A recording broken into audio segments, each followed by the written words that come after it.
い部屋です。熱中症になってもう。滑った。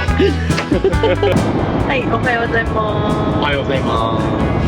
今日はね、またカリフォルニア州にいます。で今日はね、朝からサブバッテリーが、昨日の夜中やな、インバーターがピューンって言い出して、なんでみたいな、冷蔵庫しかつけてへんかったのにまた切れてしまって、今日朝ね、まあ見てみたら暑さで割れちゃったっていう感じなのかな、切れたとかっていう。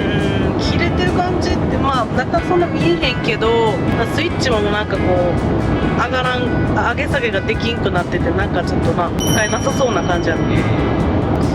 そのブレーカーがついてるタイプのサーキットブレーカーってやつなんだけど、それがなんかうまく機能してないっぽいので、外してみて直結でつないだら一応チャージされ始めたんだよね。だからヒューズボックスが問題かなと、新しいのに交換することにしました。今ちょっとオーダーして孤独の街なんで、まだちょっと今危険だけど直結のままです。バッテリーもね全然足りないしね、様子をちゃんと毎回見ながら進んでいきたいと思います。怖いからな。まあちょっとね出発が遅れちゃったんですけど、今日はサルベーションマウンテンとラゴラショアーズに行きたいと思います。サルベーションマウンテンはな、すごい砂漠の中になんかアートの砂山みたいな感じがあるところやねんけど、作った人なんか30年かけて作ったらしい。すごいね。何か宗教系のそういうアーティストの人なんだよね。そうそう、神に捧げる感じでその作品を作ったみたいなんやけど、亡くならはった後もボランティアの人たちによって保護されてて有名な観光地になってるんですけど、そこにちょっと寄っていって、あとはね、ラフラショアはカリフォルニアの、すごい西の端にある、ビーチとかダイビングで有名なとこやねんけど、私の大好きなアシカがねいっぱい見えるみたいな書いてあってアシカだっけ？アザラシか、アシカやったと思うねんけど、あ、そうだ。アザラシ、アシカか、牙生えたやつ、それセイウチや。でもちろんなんかね、その大群がいるとこなんて、基本めっちゃ通ったら絶対あかんと思うねんけど、桟橋の上とかから多分眺めてる感じやと思うねんけど、ちょっとそこの辺りにも行ってみたいなと思ってます。見れるといいね。一匹持って帰ったらあかんな。すごいでっかいのだと思うけど、アザラシとかっていう日本で言う感じじゃない。むしろ乗らへんから。寝るとき3人で川の字で行ってきまーす。行ってきましょう。はい。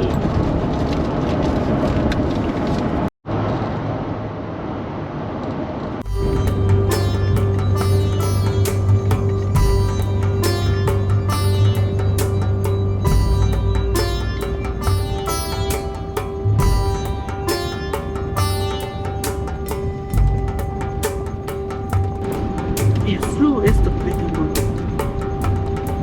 住んでんのかな。住んでるよ、人いたもん。そう。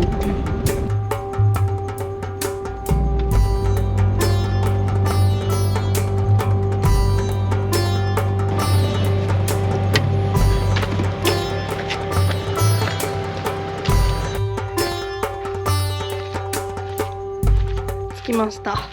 着いたー。よいしょ。今日も暑いな。毎日暑いからね。風がないからやな。そうだね、今日風がないね。砂漠地帯やな。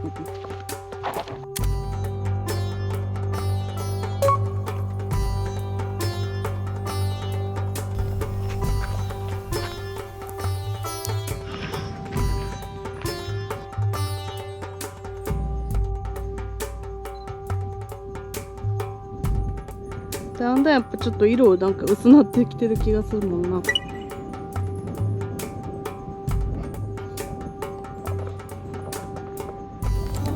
こから上に登れへんようにしたら。そうだね。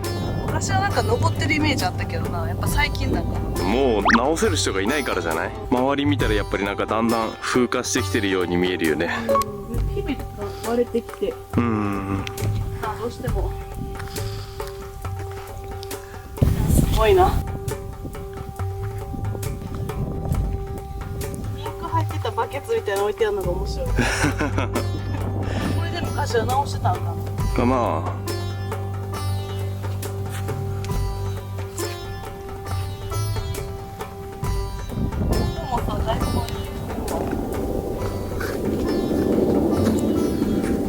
本当だね。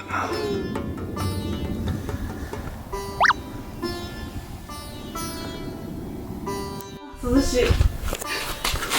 私の新しい部屋です。どう心境？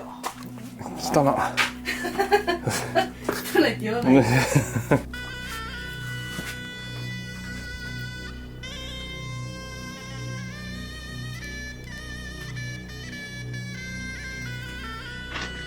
ここもでもだいぶ崩れてきてるな。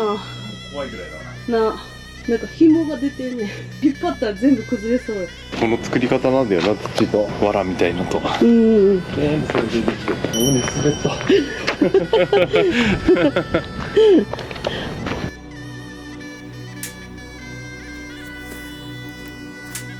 なんか本当にこういうのになんかガラスの瓶とかで埋めてるんだね。うん。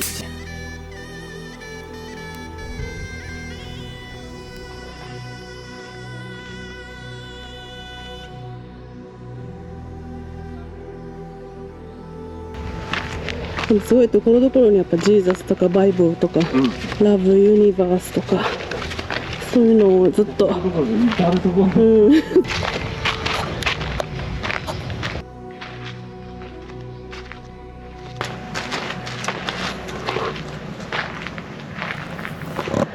このねトラックで作者のレオナード氏が実際に住んでたらしいです。中にはねなんかほんまに当時使ってはったベッドとかなんかそのままになっててすごい生活感が見えるなって感じ。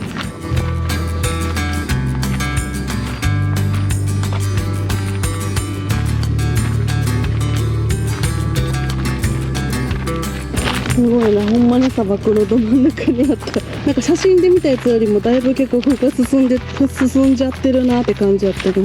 そうだね。うん、ただでねステッカーもらっちゃいました。さっき言ったようにね、多分ボランティアの人が中で交代とかで管理してはって、そのおじちゃんにねステッカーもらっちゃいました。お風呂上がりみたいな人がおります、ここに。本当暑い。そこから見たらこんな感じ。ほんまに走ってる中にいきなりポンって現れるみたいな感じ。もう廃墟みたいな RV キャンピングカーはいっぱいあるんだけど、そうやな実際にでもまあ住んでらっしゃるとは思うねんけど、ちょっと人影チラチラ見えたからね。でももう本当にウォーキングデッドだよね。ここに人住んでんの暑すぎてね、一眼とかも悲鳴上げてるんで、カメラちゃんが保護して、ではね次向かいますか。だからほら、アシカのビーチへ出発。